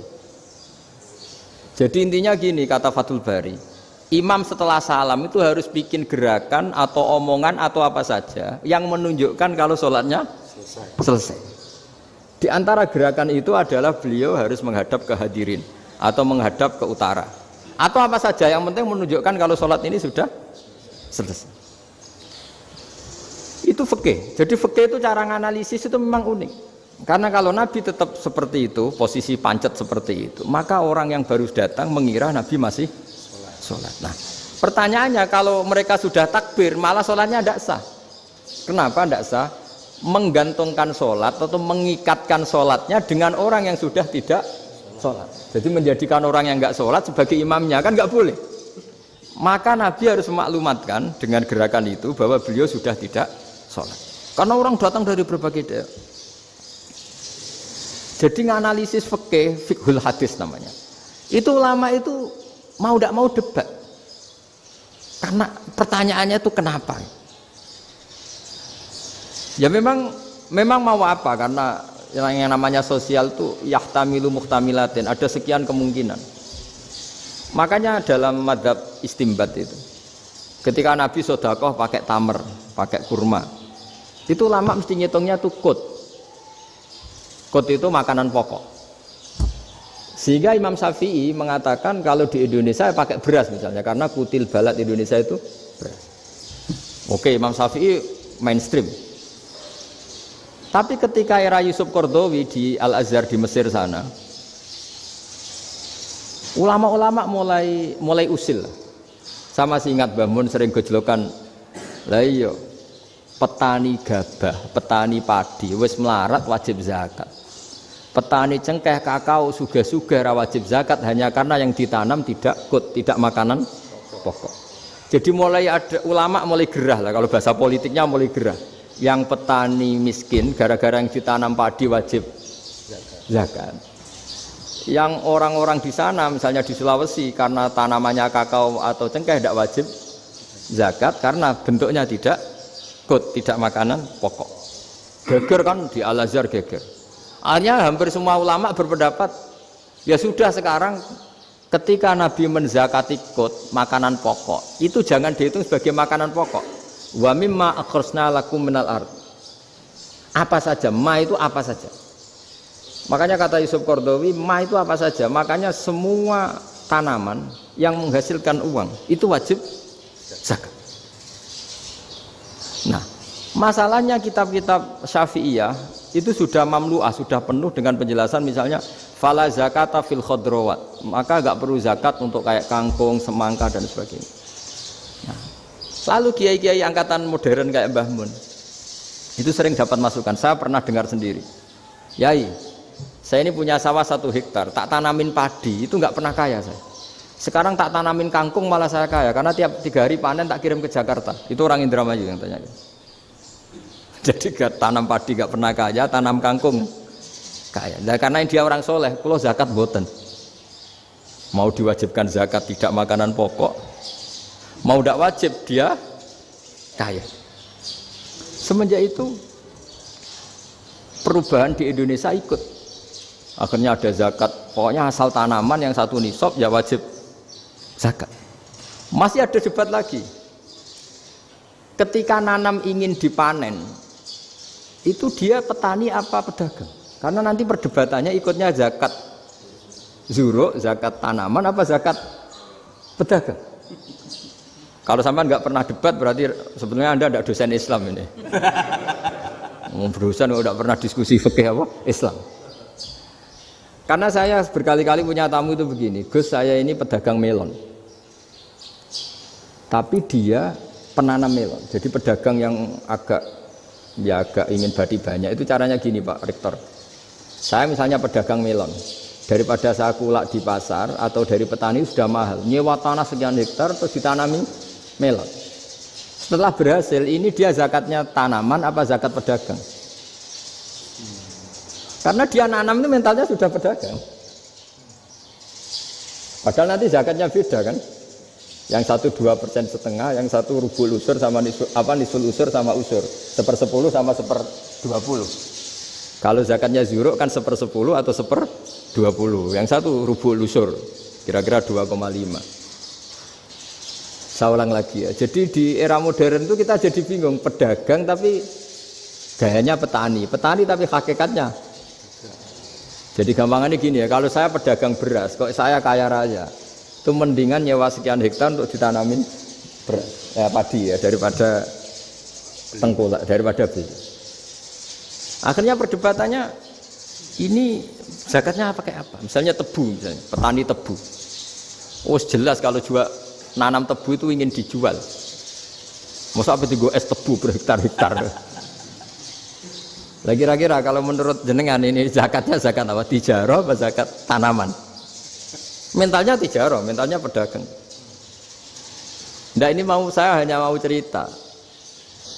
Khilaf, kadang-kadang orang angen-angen. Khilaf itu nggak mungkin enggak. Ya sama seperti NU dan Muhammadiyah selalu khilaf awal Ramadan. Itu memang nggak bisa nggak khilaf. Misalnya begini, saya beri contoh ya. Karena kadang yang khilaf juga nggak pernah belajar. Lucu kan? Tak beri contoh ya. 2001 itu abad keberapa coba? Tahun 2001. Abad 21 abad 20? Abad 21. Jadi meskipun terpaut 1 tahun, padahal abad itu 100 tahun. Nah, pikirannya orang-orang Muhammadiyah seperti itu. Hilal kalau sudah melewati garis ufuk, meskipun setengah derajat atau 1 derajat itu sudah ikut bulan berikutnya. Sehingga ya sudah, meskipun sekian derajat sudah dianggap Ramadan. Nah, pikirannya orang NU enggak. Harus ru'yah bil fi'li. Itu sebetulnya lagi-lagi sebenarnya enggak masalah NU dan Muhammadiyah, itu di kitab-kitab ya seperti itu. Kita ini enggak biasa goblok ya. Artinya kita yang keluarga kiai tahunya kunut mazhab Hanafi, enggak kunut mazhab Syafi'i. Tapi tahu-tahu ini mazhab NU, ini mazhab itu aneh itu menurut kita ini anggap apa? Mana ada Muhammadiyah jadi mustahid, mana ada NU jadi mustahid. Jadi sebetulnya orang tahu semua lah kalau Abu Hanifah itu tidak kunut, Imam Syafi'i itu kunut. Imam Syafi'i pernah main di masjidnya Abu Hanifah ya tidak kunut, ditanya kenapa tidak kunut? Jenengan itu presiden kunut, tidak sanggup mati Abu Hanifah, dulu dia biasa aja. Sekarang geger, ya karena tidak punya kegiatan. Sebenarnya itu nggak masalah, mulai dulu biasa. Saya teruskan ya. Nah, menurut mayoritas ulama nunggu ru'yah bil fi'li. Ru'yah bil fi'li itu gini. Mata telanjang bisa melihat karena agama ini menggantungkan perintah itu sama melihat. Kalau kamu tidak melihat itu bagaimana kena hukum? Ibarat gini, Pak Rektor datang ke rumah saya tapi saya nggak tahu. Kena nggak saya hukum harus menghormati? Dia datang nggak sembunyi-sembunyi. Saya kena hukum harus menghormati ya kalau melihat, kalau enggak ya enggak. Tapi Pak Rektor tetap bilang Loh, tapi saya hakikatnya datang, jadi saya datang saja. Itu kan ribet. Akhirnya ya sudah, itu nggak ada khilaf sampai mati ada khilaf karena yang satu menggantungkan hukum itu digantungkan sama tahu. Kalau tidak tahu ya, misalnya baju saya ini hakikatnya ada najis, pas sholat saya tidak tahu, sholat saya sah apa enggak? Sah, karena hakikatnya ya memang saya tidak tahu, tapi hakikatnya ada najis apa enggak? Ada. Ya sudah, itu sama-sama masuk akal. Ada lagi khilaf yang senam otak. Fasyamu salasati ayamin fil haji wa sab'atin idza raja'tum.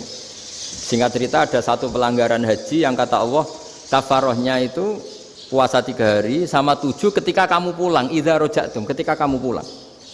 Dalam mazhab Syafi'i yang namanya pulang itu yang haji sudah sampai rumah. Di mana-mana pulang itu ya sampai rumah. Dalam mazhab Abu Hanifah enggak, ketika orang sudah balik kanan dari Arab Saudi, dari Mekah, ya namanya sudah pulang. Misalnya gini, ini Pak Rektor pamit saya, Pak Haris. Gus, Pak Haris mana? Ya sudah pulang kata saya, padahal sampai pandangan sampai depan. Tapi bagi keluarganya belum pulang. Lalu idza raja'tum ketika pulang itu bahasanya siapa? Bahasa istrinya apa bahasa yang ditamoni? Kamu ditamoni orang, terus kamu tamunya mana? Sudah pulang. Tapi tanyakan istrinya, belum pulang. Khilaf-khilaf gini kok jadi geger itu kan goblok banget maksudnya itu. Jadi biasa, gini itu biasa. Jadi ya karena memang ini bukan masalah akidah, ini masalah furu'iyah. Masalah fikih itu masalah furu'iyah. Mau tidak mau harus beda. Misalnya di sholat juga gitu. Wa ayyuku udin ko adal musolli sokat sholatu. Duduk dengan gaya apapun itu sholatnya sah. Sehingga sampean kalau haji atau umroh, orang Arab itu jenenge duduk ngenak awak di kursi. Duduk sopan ya hanya orang Indonesia. Kalau sholat itu masih duduk ala orang tahiyat. Kalau sampean di Mekah, duduknya pakai apa coba? Kursi ya? Oh enak sholat duduk. Karena memang takbirnya di fikih dengan duduk gaya apa saja sah. Makanya sengenak awak duduk di kursi. Ribet kan? Mau tidak disahkan itu namanya duduk. Mau disahkan masa iya sowan Allah kok duduk santai-santai gitu. Tapi mau apa? Ini fikih. Biasa ulang lagi ini fikih. Fikih itu ya sudah ini fikih. Makanya kalau ulama berdebat misalnya Abu Hanifah berpendapat sholat itu wajib baca Fatihah apa asal Quran. Dalam mainstreamnya ya Fatihah karena la sholata liman lam yaqra bi Fatihatil kitab. Tapi cara Abu Hanifah enggak. Faqra'u ma tayassara minal Qur'an, bacalah apa saja yang mudah bagi kamu, asal itu Quran. Sementing gak gending Jawa, gak nyanyi lah gitu. Ya sudah mau apa coba? Jadi ya susah memang kalau fikih itu ya sudah seperti itu. Ada lagi yang masih ekstrim misalnya. Yang namanya menyembelih hewan itu gimana coba? Dari hidup ke mati, apa pasti mati disembelih? Cara mazhab Imam Syafi'i yang namanya menyembelih itu penyembelian harus menjadi sebab kematian. Itu yang sah. Seorang lagi penyembelian menjadi sebab kematian yang syar'i. Sehingga beliau mensyaratkan hewan yang disembelih ini masih punya hayatun mustaqirrah, punya kehidupan yang normal. Sehingga kalau nggak disembelih ya hidup. Sehingga kalau ada hewan ketabrak truk kejet-kejet, mesti mati nih buat sembelih. Itu nggak sah karena nggak usah disembelih ya wes mati kan. Karena ini hanya nunggu koordinasi Israel kan, dia kejet-kejet itu kan prosedur itu. Tapi tidak disembelih pun mati. Tapi cara mazhab Malik enggak. Pokoknya anggere jek duwe nyawa jenenge kewan urip. Dengan kamu sembelih berarti matine mergo mbok sembelih. Meskipun nanti ya enggak usah disembelih ya mati. Coba hitung secara ilmu matematika. Kalau enggak disembelih hidupnya 5 menit.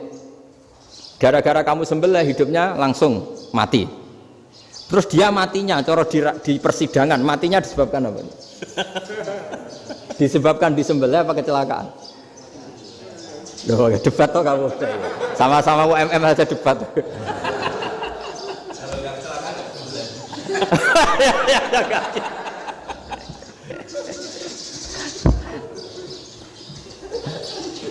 Loh, saya pernah Mas ngalami nyata itu. Saya jalan-jalan sama anak saya pakai motor.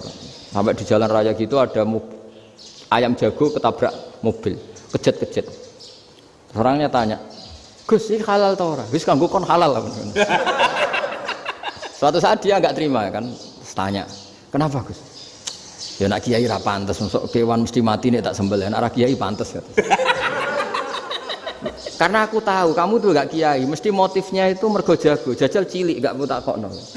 Andekan ayam itu bayi kan gak ditanyakan. Kejet-kejet mati rak lah wong cilik wae. Tapi masalahnya ini kan jago. Eman. Tapi secara fikih pertanyaannya tadi. Hewan yang sudah tidak punya hayatun mustaqirrah, dia hanya punya al-hayat al-ittiroriyah, dia punya harokah ittiroriyah. Dia mati kejet-kejet memang prosedur mati harus seperti itu. Mbok kecelakaan kayak apa, kalau mati kan kejet-kejet dulu. Nah ketika kejet-kejet ini pertanyaannya ini kan hidup apa mati namanya? Enggak, namanya hidup apa mati? Pas kejet-kejet itu hidup. Cara Imam Malik itu hidup. Ya sudah, kalau hidup disembelih ya halal. Karena misalnya nanti kalau nggak disembelih matinya kan 2 menit lagi. Gara-gara disembelih mati sekarang. Tetap penyebab kematian itu nyembelih. Penyembelian ini sebab kematian. Tapi kalau Imam Syafi'i enggak, cara berpikir wes nemen, paling roh besok kaget langsung mati. Kalau gitu berarti kamu nyembelih barang mati. Jadi fikih itu kadang unik. Makanya ketika ngitung fikih itu unik ya. Orang keluar mani wajib apa? Mandi kan. Terus Imam Syafi'i ditanya, kenapa kalau orang kelahiran juga harus mandi? Namanya nifas. Fa innal walada waliyun munakidun. Ya, anak ya mani yang menggumpal. Bedanya apa anak dengan mani itu? Jadi fikih itu kadang lucu, di rumah-rumah tenan juga lucu. Keluar mani wajib mandi. Berarti kalau keluar anak ya wajib mandi karena hakikatnya anak adalah mani yang mengkristal. Terus usia sudah didosan macam-macam itu kan hakikatnya mani. Itu fikih. Nah terus ditanya, kenapa kalau lahir langsung mati tidak wajib disolati? Ya jawabannya Mas Syafi'i lucu.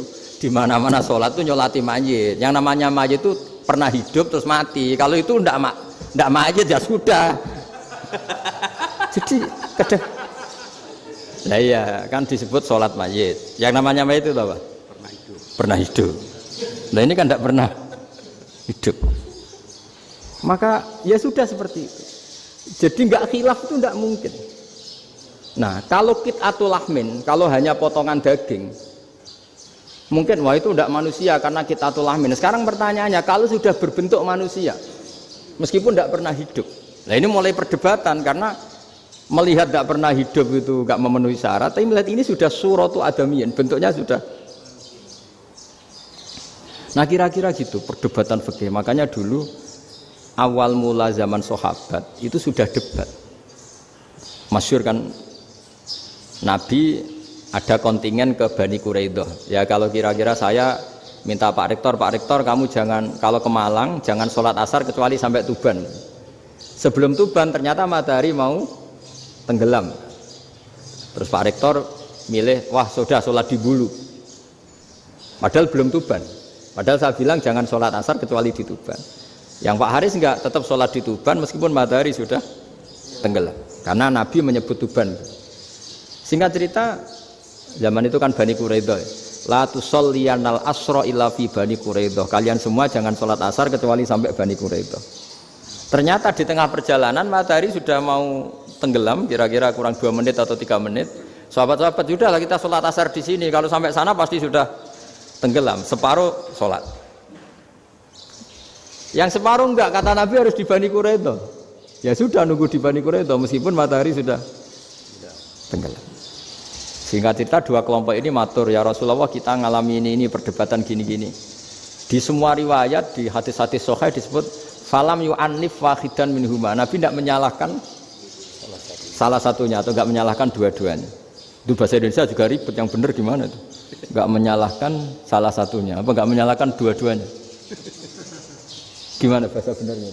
Salah satunya. Salah satunya itu dua-duanya? Ya. Enggak, kalau bahasa Indonesia tidak menyalahkan Kedua-duanya. Kedua-duanya apa salah satunya yang benar? Kedua-duanya. Kedua-duanya. Bahasa Indonesia itu ya kadang ruwet ya. Orang pinter kayak Pak Habibie itu namanya ya orang luar biasa. Nanti sekolahnya orang-orang idiot itu ya sekolahan luar biasa.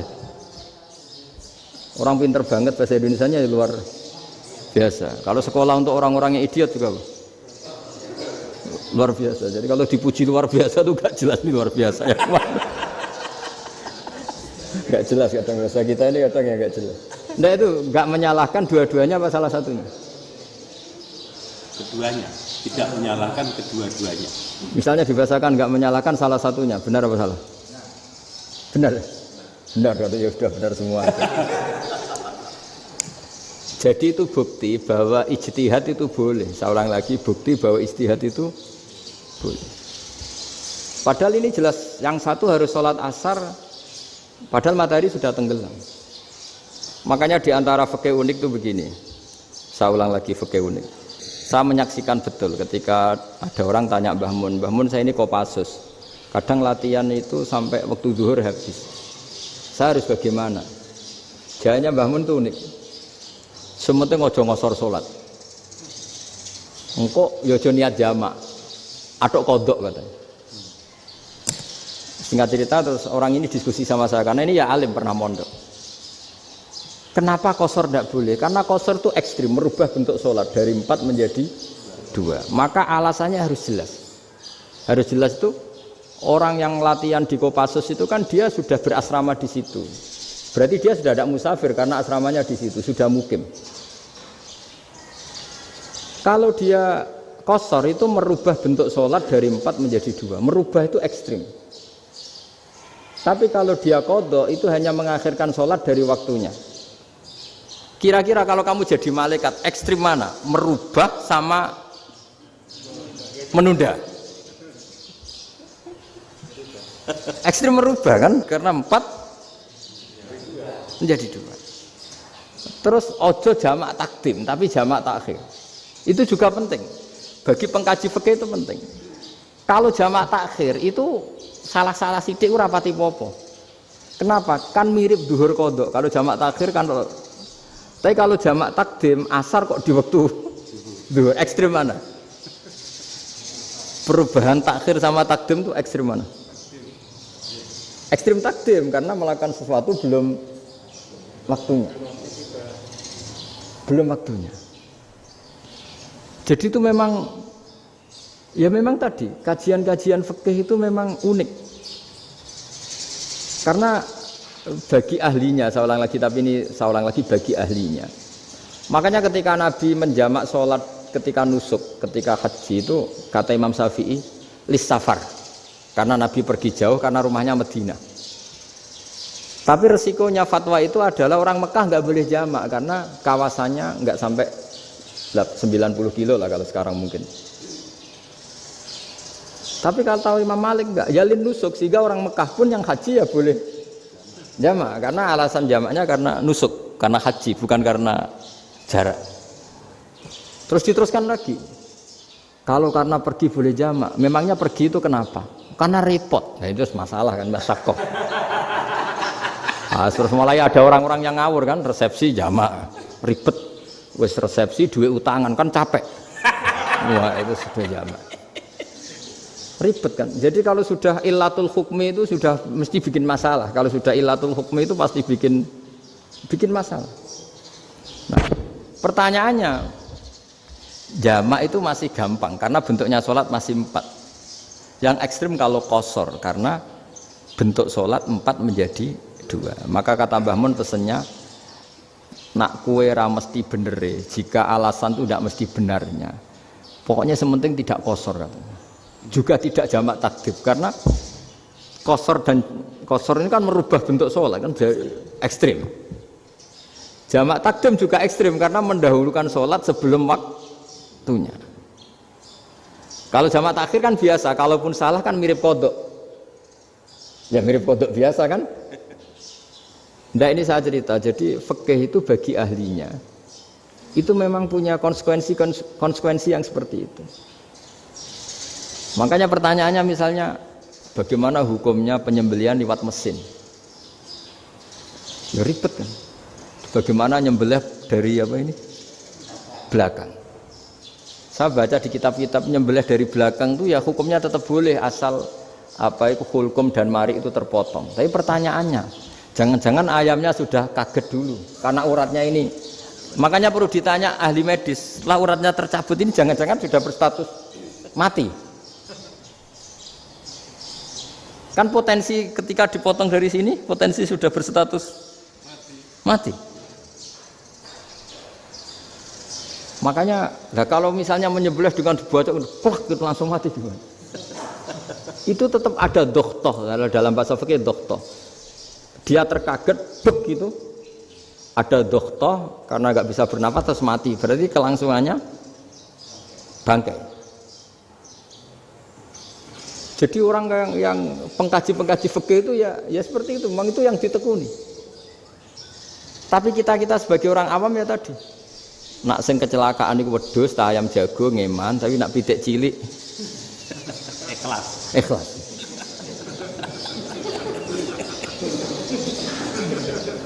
Makanya ada pertanyaan orang-orang, saya pernah ditanya itu ya bingung tenan. Gus, kalau ada orang mati oplosan misalnya, jenengan datang sholat enggak?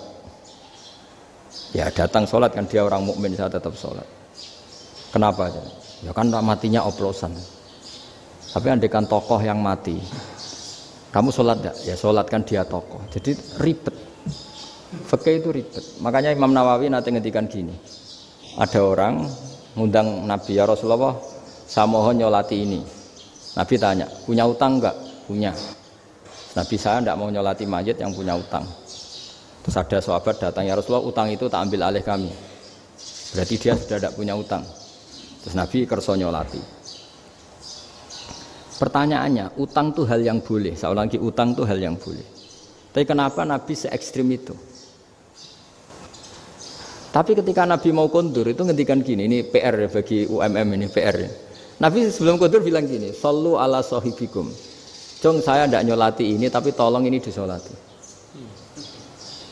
Terus kata Imam Nawawi, dianalogikan atau dikiaskan siapapun pelaku dosa besar atau mati dalam keadaan tidak benar, misalnya pas dugem mati, pas oplosan mati, itu sebaiknya tokoh-tokoh itu enggak nyolati karena nanti dianggap penghormatan. Misalnya ketua PP Muhammadiyah rektor nyolati wong mati oplosan kan keren. Mati oplosan disolati rektor. Ya sudah, tapi kalau nggak disolati nanti ada tradisi yang keliru, yaitu janazatul muslim tidak ngalami disolati. Padahal siapapun yang muslim janazahnya harus disolati. Makanya setengah-tengah ya rasa rektor lah, satpam bersama kudu tetap ada yang sholat gitu. Itu kata Imam Nawawi. Jadi ketika ada orang mati nggak benar, itu sebaiknya tokoh-tokohnya nggak ikut nyolati, tapi awamun nas orang kebanyakan ikut sholat. Jadi fikih itu agak jelimet karena tadi ketika tokoh ini nyolati, pertanyaannya bedanya apa mbek sing mati ning masjid mbek mati oplosan? Karena sama-sama semua orang nyolati kan tidak ada sanksi sosial itu. Tapi ketika enggak disolatkan sama sekali, wah lebih parah lagi, ini ada janazatul muslim tidak disolati. Sehingga kata Imam Nawawi, ini hebatnya Nabi tengah-tengah. Jadi Nabi kundur, jong saya tidak nyolati tapi sallu ala sahibikum. Ya tapi ini kamu harus nyolati. Kata Imam Nawawi, orang yang mati bunuh diri, orang yang mati oplosan, orang mati secara enggak benar itu asal dia muslim tetap wajib disolati karena sholat ini hakul muslim. Kan seorang muslim diantara haknya apa? Ketika mati dikafani, dimandikan, disolati. Tapi ini masalahnya matinya pas murtakibul kabiroh, pas melakukan dosa besar. Dan itu sebab kematiannya. Kalau dia oplosan, kan sebab matinya ya karena oplosan. Ya kan terus ribet. Mau disolati oleh, apalagi misalnya kita ketua ulama, punya terkenal wali, wah keren, mati oplosan itu disolati wali, kan ribet kan. Nanti yang repot malaikatnya. Itu ya, ini yang nggak kata bahaya. Saya pernah baca kitab itu yang repot malaikatnya. Itu ada yang bilang gini, orang yang punya hutang itu pasti nanti hisabnya berat. diaudit malaikat sampai bisa nyaur utangnya.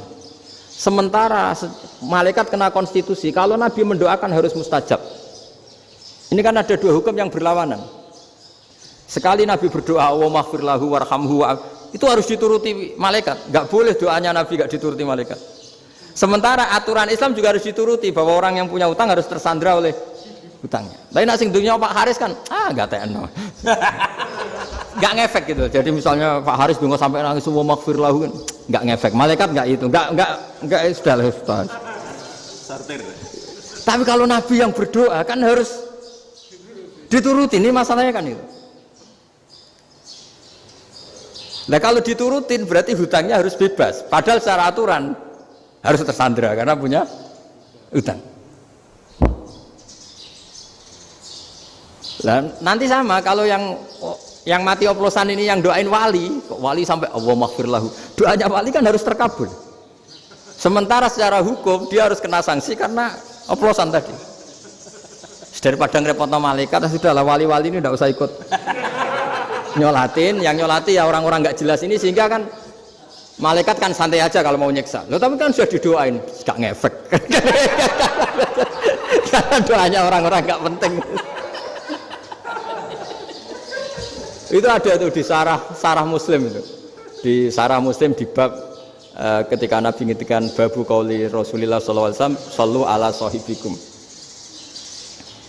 Jadi belajar fikih itu asik ya. Karena tadi harus dipelajari. Kalau enggak, ilmu ini hilang. Terus nanti takutnya lagi ilmu fikih itu direduksi sosial.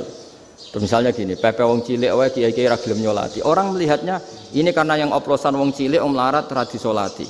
Jajal bupati ya disolati, mergo amplope gede-gede kan terus ruwet kalau dianalisis gitu kan ruwet.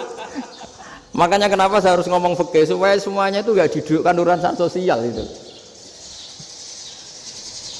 Nah kalau semuanya didudukkan sosial kan sentimennya sentimen sosial, ribet. Padahal yang sering mati oplosan itu kan wong cilik gitu loh, karena tadi kalau wong sugih kan pakai whisky yang mahal yang insya Allah tidak mati kan gitu. Nah, yang mati kan yo mergo Bertos macam-macam itu kan. Artinya ini kalau nggak diterangkan secara fikih, kiai-kiai yang nggak datang dikira masalah sosial kan. PP salam tempel era gede terus enggak datang kan terus jadi ribet. Ya makanya ini lewat pengajian ini supaya sampean lebih tahu ya bahwa khazanah Islam ini kata beberapa ulama kafatal linnas, maknanya semuanya, sehingga Allah akan mentakdirkan kajian Islam akan ada di seluruh dunia. Jadi kenapa IAIN marak di Indonesia, UMM, Universitas NU banyak? Karena agama ini kafatal linnas, tidak miliknya orang Arab tapi milik semua. Orang alimnya juga gitu. Ketika ada liga alim seluruh dunia, itu orang Indonesia, orang Afrika, ya selalu ada orang alim yang kelas dunia. Seperti dulu ada Imam Bukhari, itu as-sakhul kutub ba'da kitabillah. Kitab terbaik setelah Quran itu Bukhari. Padahal dikarang oleh orang Uzbek. Kata siapa? Islam As-Sobyan, ada orang Arab ngakui kalau kitab paling sahih itu Bukhari. Mekah Madinah pun mengakui kalau kitab paling sahih Bukhari. Padahal pengarangnya ada orang Arab. Orang mana? Uzbek. Imam Ghazali yang diakui seluruh dunia itu Atos itu ikut Persia, juga bukan orang Arab. Sibawayh jadi orang Persia. Nah ini yang belum ada orang Malang ini, tinggal PR ini. Ya nyusul ya. Ya saya kira demikian. Assalamualaikum warahmatullahi wabarakatuh. Assalamualaikum warahmatullahi wabarakatuh. Syukur alhamdulillah kita dapat berjumpa lagi di channel ini. Salawat serta salam semoga tetap tercurahkan pada junjungan kita baginda Nabi Muhammad sallallahu alaihi wasallam. Allahumma sholli ala sayyidina Muhammad wa ala ali sayyidina Muhammad. Harapan dan doa kami semoga Allah Subhanahu wa taala senantiasa memberikan kesehatan, limpahan rezeki, panjang umur serta ampunan untuk kita semua. Amin amin ya rabbal alamin. Sahabat beriman yang dirahmati Allah Subhanahu wa taala, alhamdulillahirabbil alamin. Telah kita simak bersama kajian khutbah Kiai Haji Ahmad Ba'udin Nur Salim. Semoga apa yang disampaikan oleh beliau dapat bermanfaat dan barokah untuk kita semua. Amin amin ya rabbal alamin. Wal taufiq wal hidayah Wallahu wal inayah. Wassalamualaikum warahmatullahi wabarakatuh.